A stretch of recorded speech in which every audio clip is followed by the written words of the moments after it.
There is a continuity to this gospel insofar as eventually the disciples find themselves in a boat on that same sea, and they are concerned because they have forgotten to bring bread. And the Lord puts them to the question, how many baskets full were left over when we had enough for 5,000? And they answered correctly. Then he pursued, and when we had enough for 4,000, and they answer correctly. And he concludes, do you not understand? That, my friends, is a word addressed to you and me. Have you not understood? Providence is a real force in the universe. We do a little bit of worrying just in case he can't quite manage it. And that little bit of worrying has pride of place, for instance, when we're in prayer. How much of our prayer is spent in problem solving? The result is that neither our prayer nor the problem are solved. We mess up both. There is another mode of being. It's that taught to St. Catherine by our Saviour himself. Remember, my daughter, you are she who is not, and I am he who is. The same I am, of course, that revealed himself to Moses in the burning bush.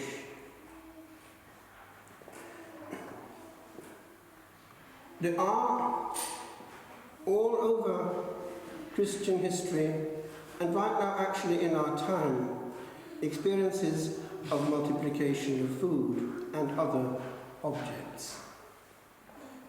God's arm is not shortened. I've had quite a few experiences actually over the years of quite amazing intervention of the exact right sum coming up the exact right time, and so on.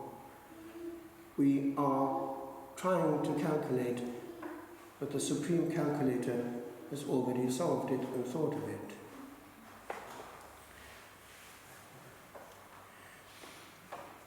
I was talking to my friend the other day, who is a Welsh Baptist convert, now a priest with the Premonstratensians, and he was saying how the Catholic experiences all the time of miracles. And it is actually true. Heaven and earth are intertwined and interlinked in our Catholic life. God is always intervening. We're used to it actually because of the sacramental sphere, God and man collaborating, but also interventions and miracles happen. And actually often. Just the other day I had a lovely couple with me, and they would be travellers, but in the travelling community, having a child is very important. If they're not coming, they get concerned. Quite often, actually nowadays, it's not the girl, but the boy who has a problem. And it could be linked with things that might have happened before, like the intake of drugs. However, I had this case just the other day. It was interesting. They had heard about Claire Crockett, and had gone all the way to her grave in Derry and implored her intercession. Now the girl had been told that given the boy's situation, there was very little hope indeed of having a child. After going to pray at that grave, they went back for the next examination of the boy. And when it came through, the person in the staff involved said, I've never seen this before. There was no explanation, but the sperm count is way up compared to what it had been before. That just doesn't happen. Now, just be aware that we don't take heaven as seriously as heaven takes us. Miracles do happen. In Italy, where there's been no Protestant Reformation, we had all the old churches. And even in our area, we had traces of miracles. Churches built because of heavenly intervention. The Madonna at Montalcino was built after a miracle, protecting Montalcino from attack, but direct intervention from heaven, and built at that spot. At Sigiano, when I was sent on a Sunday morning, one of the churches we had was built after a miracle. Tempio della Carità, the Temple of Charity, where in a time of famine there was nothing to eat, and there was this very dramatic situation where the wife had sent out her husband to try and find something, and he was fuming and furious, and he was coming back with threats, and she was afraid. All she could do was pray. And she went to the empty pantry, this madia they called it, big chest, opened it. It was full. And the temple was built. And other things all around. In fact, at that same Montalcino, one day I was walking behind a miracle. It was Corpus Christi, and we were carrying the miraculous particles. About 130 of them, I think. They were stolen in 1730, and they had been lost, consecrated hosts. After the whole of Siena going into fast and prayer, they were miraculously found, and they remain intact to this day. John Paul II went there, knelt before them, and was so moved that he just had one thing to say: "C'è la presenza, c'è la presenza." The presence is there, the presence is there. The same unchanged hosts, still fresh before all the elements.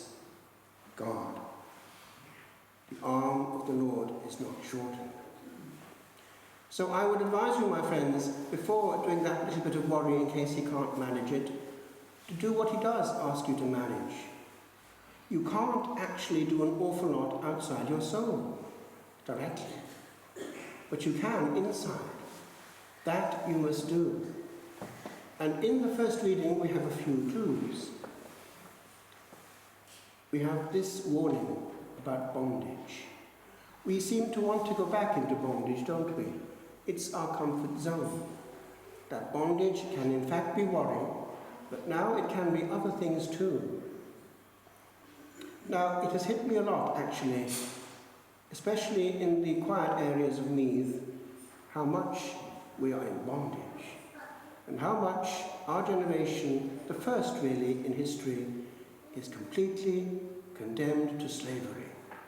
I think I know what you mean, but it's this. If you can imagine a day without artificialdom, there in nature, as our fathers had it, you will see how radically different it is from what we have now. It's not the same day to have availability in your pocket. That, multiplied by a life, means that you have a choice. Am I going to be a slave or not? And if I don't want slavery, I must make some conscious, energetic choices. I have a right to be free. I will not be a slave. I remember actually at the monastery, before these things came in now, but there was already the cordless phone, which linked you to the outside. But one person had it, had to pass it round to whoever was called. And the prior said one day, I will not be a slave. He was going to be in charge of the phone and of his freedom. Now, just be aware that the phone is something that subtly people can manipulate, and through it, you too. They can talk a lot on the phone, and you are there obliged for a quarter of an hour, half an hour, 3/4 of an hour, even an hour, to do nothing but listen to what they have to say. They are taking your freedom. Multiply that by other calls, multiply it also by all these means of communication with other people. You are trapped in slavery. You don't have to be, my friends.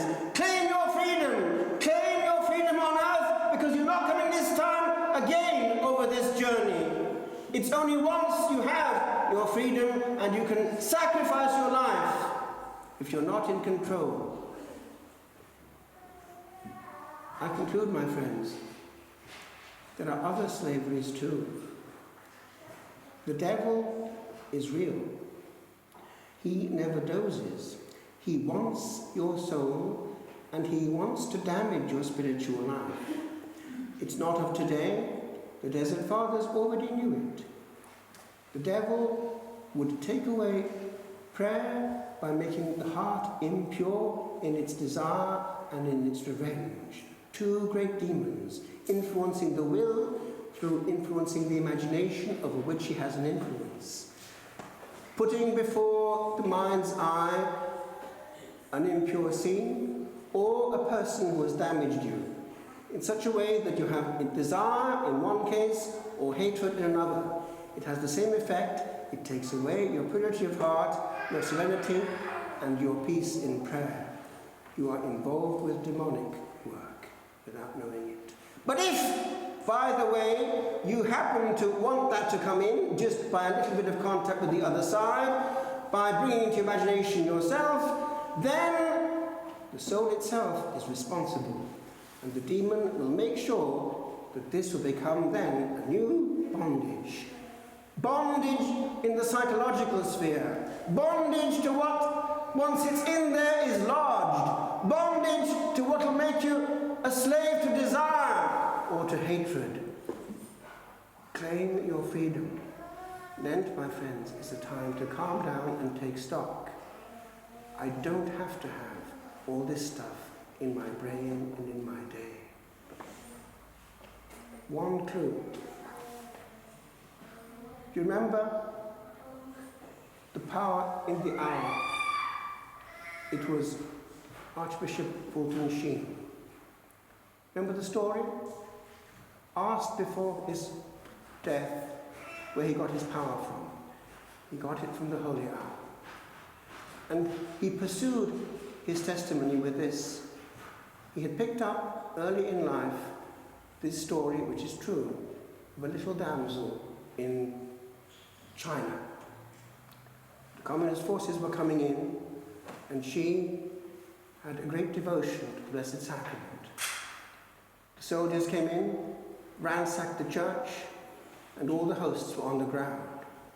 The priest was in hiding in the church, so he didn't get killed, but he could just see what was going on. He saw that the little girl came in, knelt on the ground before a desecrated host for a full hour, a child, a full hour, and then with her tongue took one host only. The priest said to himself, doesn't she realize she could take more? She came in day after day, an holy hour before a desecrated host, and licked up one host. On the last day, she came in, was licking up the last host, and she was shot in the back, a martyr of the Blessed Sacrament. And forevermore, it made of Fulton Sheen a proponent of the Holy Hour. That, my friends, is where you get your power and where your energy should go. What you look at, you will love. What you look at, that's where your energy goes. Look at love, not at demons.